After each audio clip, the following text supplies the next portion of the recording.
A lot of people compare football to chess. I'm wondering what McVay does to counter. I'm really looking forward to this whole chess match. It was like the ultimate chess match. It was an unbelievable chess match. Every little thing is a chess match. It ain't checkers. It makes sense to me. A central captain that requires protection at all costs, and unique pieces around him to slash and attack weaknesses in the opponent's defense. That's the chess game in football. But I gotta admit, it's not entirely accurate. In chess, both sides start out on a completely level playing field. In football, you start with the same number of players, but not all the pieces are created equal. They've got Bowers. Bowers is open for a first down, and he sheds one tackle into the end zone. Jump ball, and it's Bowers down the sideline. The rookie from Georgia with the game's first score. You see that move right there? I mean, like he was frozen. Another record checked off the list. It's a Brock party. Everybody's involved, you know?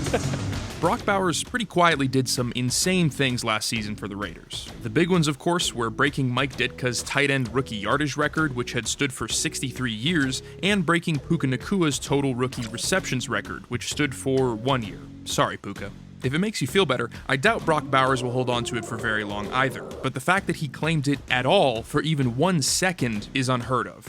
We're talking about a rookie tight end averaging 6.6 catches on 9 targets per game. That kind of thing does not happen, even for a highly regarded prospect like Bowers. Knowing all that, the media response was honestly pretty tame. I mean, there were reasons the lead kind of got buried last year, but digging into Brock Bowers' career as a whole, what you find is that that is not at all unusual. And despite playing one of football's loudest and most enthusiastic positions, he actually prefers setting records in silence. I mean, yeah, I'm not a huge talker, I guess.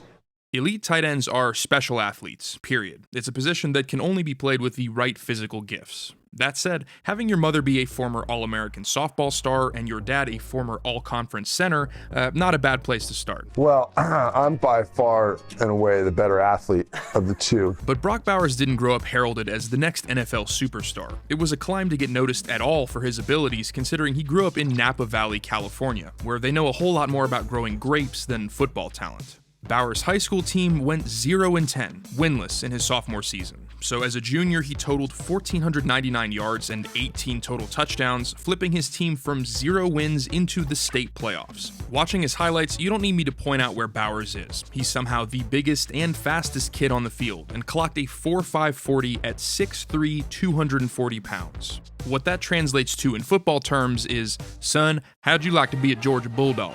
Mr. Brock Bowers, Napa, California, Georgia's newest kind of Georgia dog commit. What's up, Brock? Thanks for joining the show. Yeah, no problem. Thank you. All this sounds pretty storybook so far, right? Athletic marvel, homegrown in freaking wine country. But then Brock Bowers had his senior season canceled by the COVID-19 pandemic. Don't get me wrong, everyone's lives were made worse by COVID, but senior year of high school is uniquely soul-crushing. Bowers had to face the fact that in this critical moment for his development as a player and as a person, that he'd have to go it alone. But he took all of that frustration he felt and turned it into action, even if that meant running up and down hills with every field in his town closed and sending the videos to his future coaches across the country. Even with the entire world shut down and a spot waiting for him, he didn't want to become complacent. When he arrived in Athens, he was set to round out a depth chart with the massive 6'7" Darnell Washington and 6'6" Eric Gilbert above him. But then Darnell Washington broke his foot, and Eric Gilbert walked away from the team before the year began, leaving Bowers as the starting tight end on a team with championship aspirations as an 18-year-old true freshman. Call it a stroke of luck, but it's only lucky if you're prepared to seize that opportunity if it falls in your lap. Bowers was more than prepared. His first career game, he led the Bulldogs in receptions. A week later, he took a wheel route 81 yards to the house. 2 weeks after that, it was a hat trick, and one of his touchdowns came on the ground. Bowers wasn't just asserting himself as a great college tight end, he wanted to be a weapon that opponents had no reasonable answer for. But what makes Brock Bowers, or any exceptional receiving tight end, valuable to an offense? It's because even if they do the things a wide receiver does, they still demand a different response from the defense in terms of personnel. Georgia OC Todd Monken, who's now calling plays for the Ravens, had an absolute field day using Bowers to embarrass defenses. We knew he was fast, and then all of a sudden that UAB catch and run, I'm like, I don't know, that's different. We got to keep trying that, or I'm just an idiot. He lined him up in the backfield, out wide, on the line, and just when you think you've got him contained, there he goes across the formation to take an end around to the house. End around speed and tight end speed exist in two different universes, but Bowers is conditioned for explosiveness like few players of his size ever have been. You can see it when he shifts gears. Defenders just aren't able to make sense of it. Yanking 5, 10, 20 extra yards from the teeth of defenders adds up. Bowers led every player in college football in yards after the catch, not just one time, but in all 3 of his seasons, as a tight end.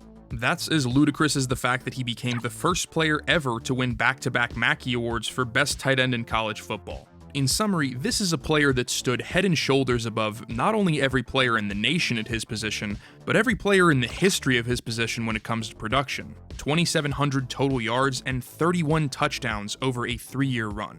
You have to be an absurd athlete to be capable of those numbers, certainly, but the fact that Bowers kept raising the bar despite being at the top of the mountain in every sense speaks to something even more key to his success. Brock is unique. He's easily the quietest, hardest worker I've ever been around. We didn't know exactly what we had with Brock. We knew he was rare in how he worked. He'll be the first one to breakfast. He'll be the first one in the training room to get his ankles taped. If we do a 30-yard sprint, he'll be the first one to win the 30-yard sprint. You get the point I'm making, right? His work ethic, like, he comes in this building every single day. Probably, maybe the first guy in here. I call him Captain America. So. It is the job of coaches and teammates to gas you up, but this is a program that won back-to-back national titles and produced 47 NFL draft picks out of those 2 teams alone. It is a unanimous take that out of that group, this guy's work ethic was in a different tier. So knowing all that, even if we take our current hindsight off the table, the fact that Brock Bowers was taken 13th overall in the 2024 draft looks absolutely criminal. It's not like every team is just stupid. The why is a little more complicated. There's positional value, rookie contracts, overall impact, but also at play is that the tight end position as a whole is kind of at a crossroads, and so are NFL offenses. Tight ends that are great receivers inevitably have become the face of the position, but for decades, the prototypical tight end contributed as a key blocker first, and their hands were a bonus. As the dial gets turned more and more towards a receiving skill set, you can no longer use them to do the prototypical things you want from a tight end in the run game every time, unless you have a true unicorn that's able to do both at a high level. Brock Bowers has always been a tenacious blocker, but he's undersized for the position at the NFL level. There's no way around that.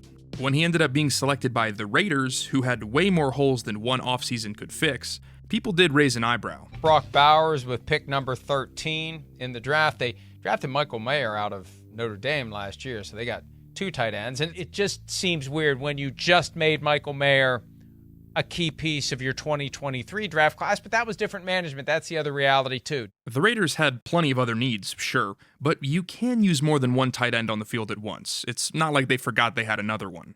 12 personnel is 1 running back, 2 tight ends, and it's the second most used grouping in the NFL after 11. In fact, Georgia's offensive scheme was built out of 12 while Bowers was dominating college football. In many ways, it's ideal for a player like Bowers who you don't necessarily prefer as an inline blocker because he's still able to contribute to the run game from other positions and move around freely as a receiver to get great matchups. But even if he never left the field, Bowers was still facing an uphill climb to any form of success. Your brain likely already repressed the memory of the training camp battle between Gardner Minshew and Aiden O'Connell, but it was some bleak shit. Weak offense, team, it just doesn't matter. Brock Bowers finds a way to hit the ground running. Down the field, wide open. It's Bowers again. To go to the middle of the field. What a grab. Brock Bowers. What a catch right there by Brock Bowers. With incredible uncertainty all around him, including this little number, which admittedly I forgot happened last year, Brock Bowers immediately became the stabilizer in Vegas's passing attack. Through 8 games, he led all Raiders pass catchers with 52 catches for 535 yards, and was already proving that the athleticism that jumped off the screen at Georgia was going to do the exact same thing in the NFL. Some players explode onto the scene and fizzle as defenses figure them out, but to win rep after rep against NFL defenders, you need polish, and Bowers has it at every level of his game. Explosive releases and footwork off the line, strong stems to his routes even through contact, and the ability to sell every branch in the route tree so opponents are forced to stay honest. With a catch radius as ridiculous as Bowers is, honest very easily can become too late. The Raiders certainly didn't do a lot right in 2024. They went 4-13, but they were able to showcase Bowers' versatility. Bowers is a tight end in name, but in practice he is truly positionless, a huge reason he was able to stay productive well after defenses knew he was the focal point.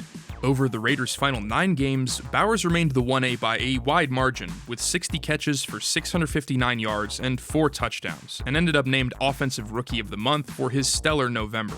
What this all adds up to is a record-shattering rookie campaign with 1,194 yards on 12 catches, the most all-time for a rookie tight end and a rookie full stop, respectively. And Bowers is the first rookie tight end to be named to an All-Pro first team since Jeremy Shockey did it back in 2002. The wildest part is that it could have easily been even more. We mentioned the Raiders' QB situation was disgusting, and bonus points if you can name the third quarterback that started a game for the Raiders last year, but Brock Bowers led the entire NFL in uncatchable targets. And uncatchable is honestly generous. I would call some of these unwatchable targets. Some people might argue that the desperate position of the Raiders inflated Bowers' production with a lot of empty calories, but regardless, he still managed to rank 4th league-wide in yards after the catch. Everyone knew who was getting the ball, but there's just no limit to what Bowers can make out of just a sliver of green grass. What is it about your knack for the yards after the catch and what you're able to do once you have the ball in your hand? Yeah, I don't know. I just kind of catch the ball and just run. I don't know. I just run. Just catch it and run. Sure, he blasted through any rookie wall without blinking and would have deserved Rookie of the Year in just about any other year, but in my opinion, this is the most terrifying thing about Brock Bowers' potential. No matter what he achieves, which is already more than most can ever hope for, the dude is clinically humble and grounded in his outlook. I don't know. To be honest, sometimes out there I feel like I suck. Like I'm just out there like I can't do anything, and then throughout the whole first half, I can't make a freaking play out here, and then it started to open up a little bit towards the end. So. Yeah. This quote is from directly after a game where he caught 10 passes on 14 targets for 140 yards and a touchdown. Do you have to kind of acknowledge now that you're kind of good? No, I still feel like I suck sometimes. I certainly hope the guy appreciates his own abilities. Imposter syndrome is a bitch, but it's clear that Bowers' motivations to excel aren't just because he wants money, acclaim, or screaming fans. The guy just wants to do the absolute best he can at his job. From the very beginning, he's shown that what he's in love with is the process more than anything, focusing on every individual rep as its own opportunity. It's certainly not going to be an easy task to try and follow his own act in year 2, but for the Raiders as an offense and organization, the line seems to be pointing up for the first time in quite a while. You've got Pete Carroll, Chip Kelly, and Geno Smith all upgrading their respective positions. Jack Besh is coming in to add a receiving threat. Ashton Genty's joining the backfield to hopefully put the fear of God back into front sevens. There's a lot of potential. There's never any telling what exactly the future holds, but I can guarantee you it makes no difference to Brock Bowers one way or another. There's not a ton to draw from the interviews he's required to do, but you don't have to listen to him for very long to realize he's got a favorite phrase. Yeah, we'll see what happens. So we'll see what happens. See what happens. We'll see. We'll see what happens. Yeah, we'll see what happens. Regardless of what you've done, what you're capable of, it's up to you to go out and prove it day in and day out. So what does the future hold for Brock Bowers, or the tight end position at large, or the Las Vegas Raiders? Yeah, no, it's pretty awesome. We'll see what happens.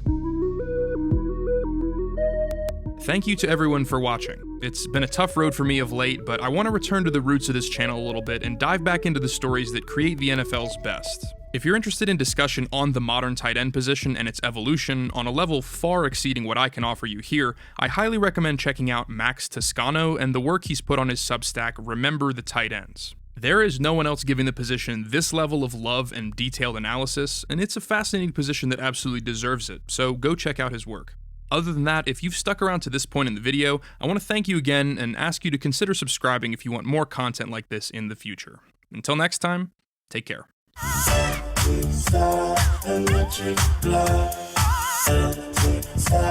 Electric.